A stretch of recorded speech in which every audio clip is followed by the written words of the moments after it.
کاکڑ قبیلہ آبادی کے لحاظ سے پٹھانوں کا سب سے بڑا قبیلہ ہے، جس کے افراد ماشاءاللہ تمام آباد براعظموں میں ہر شعبے کے بارے میں زندگی میں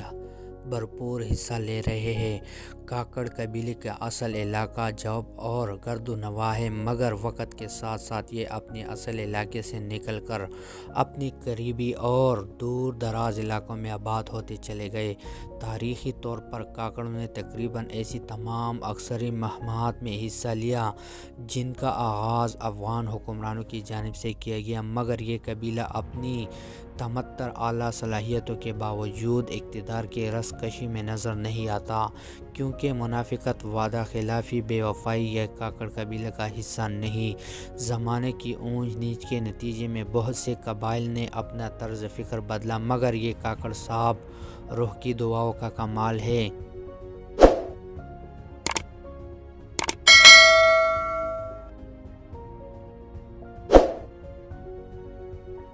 کہ کاکڑ بحیثیت فرد ایک شفاف پٹھان ہے جو اپنے اسلاف کی روایت کا پائیدار ہے اور ان پر نازنن بھی ہے۔ پٹھانوں کا یہ ایک ایسا قبیلہ ہے کہ جد امجد سے لے کر آج تک کی ساری روایات ایک زندہ تاریخ من ہے، اپنی آبوتاب کے ساتھ موجود ہے۔ اس قبیلے کے وہ افراد جو اپنے علاقوں سے دور چلے گئے اور جو اپنے آبائی علاقوں میں آباد ہے،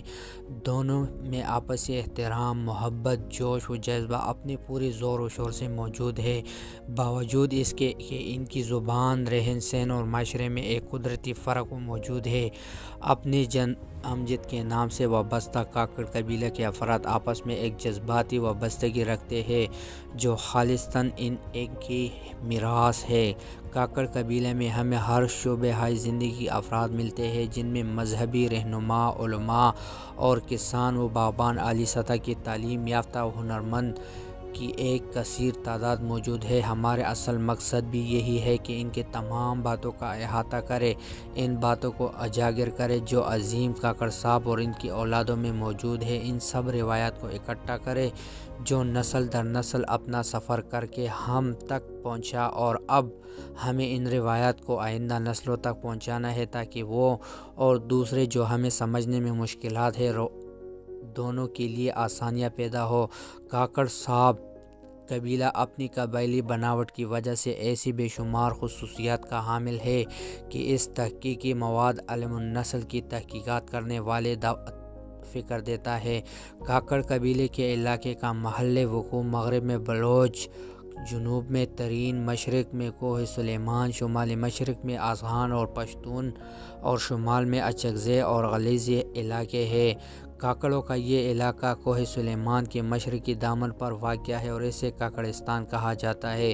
جو 100 مربع میل سے زیادہ رقبے پر مشتمل ہے۔ یہ وہی علاقہ ہے جن پر صوبہ کاکڑستان کی بنیادیں رکھی گئی ہیں۔ کاکڑستان صوبہ کی تشکیل کو ممکن بنانے کے لیے کاکڑ قومی جرگہ، ایک غیر سیاسی تنظیم، کاکڑان کے درمیان اتفاق کے لیے کوشاں ہے۔ کاکڑستان علاقہ میں جوب اور لوریئی اس کی دل یا مرکز ہے۔ انشاءاللہ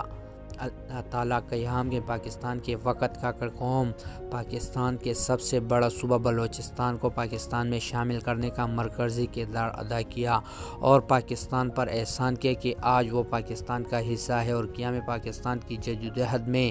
بھی کاکڑ قوم نے سب سے نمایاں کردار ادا کیا۔ اسی طرح اپنی زندگی کے آخری ایام میں قائد اعظم محمد علی جناح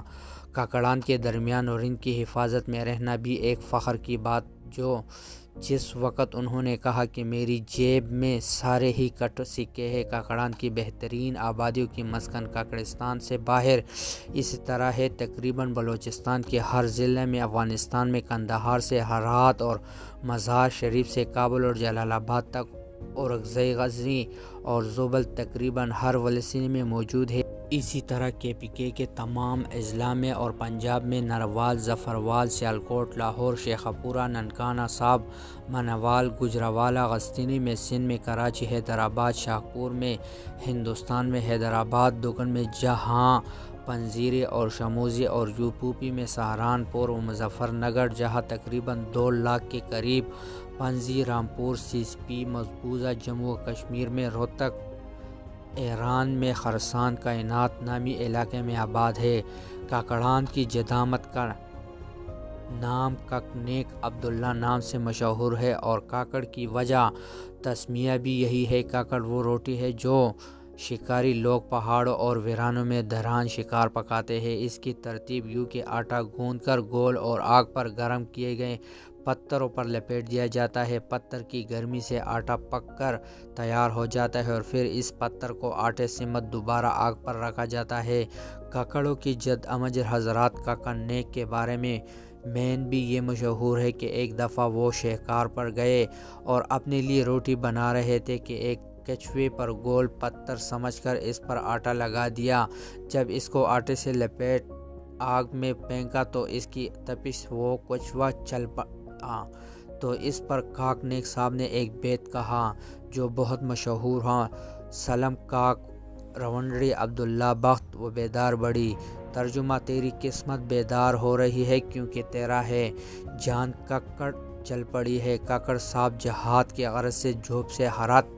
چلے گئے اور وہاں کفار سے لڑتے ہوئے شہید ہو گئے اور ان کی جسد مبارک کو فیروزہ کوہ کے علاقے میں دفن کیا گیا۔ یہ علاقہ ہزارہ ترک نسل سے تعلق رکھنے والے شیعہ لوگوں کے تھے جن کو چار ایمان کے نام سے یاد کیا جاتا ہے، جو کاکنیک کی وجہ سے تمام کے تمام مسلمان ہوئے، جن کی فرمائش پر کاکنیک کو فیروزہ کوہ میں دفن کیا گیا۔ آج بھی فیروزہ کوہ میں کاک